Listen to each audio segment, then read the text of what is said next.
जब उसकी जरूरत खत्म हो जाती है वो वापस ले आता है और मुझे वापस कर देता है, और इस तरह उसका मैं नाम उस कॉपी से काट देता हूँ। और ये सारा काम अल्लाह ताला की राह के लिए वक्त कर दिया मैंने। ये सदका जारिया है और अल्लाह ताला ने तौफीक दी हुई है, मेरी क्या औकात। अच्छा अच्छा, माशाल्लाह माशाल्लाह, बहुत अच्छा काम कर रहे हैं मलिक साहब।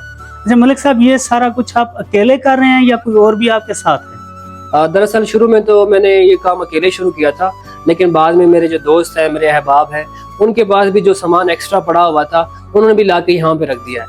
अब वो भी उसी इस्तेमाल में आ रहा है और उसका सवाब भी उनको पहुँच रहा है। माशाल्लाह माशाल्लाह, मलिक साहब आप बहुत अच्छा काम कर रहे हैं। ऐसा एक स्टोर हर मोहल्ले में होना चाहिए। हाँ जी, आपने बिल्कुल ठीक कहा। चले जी, बेहतर हो गया। कल से आप टाइम से आ जाना और अपने औजार लेके काम शुरू कर लें।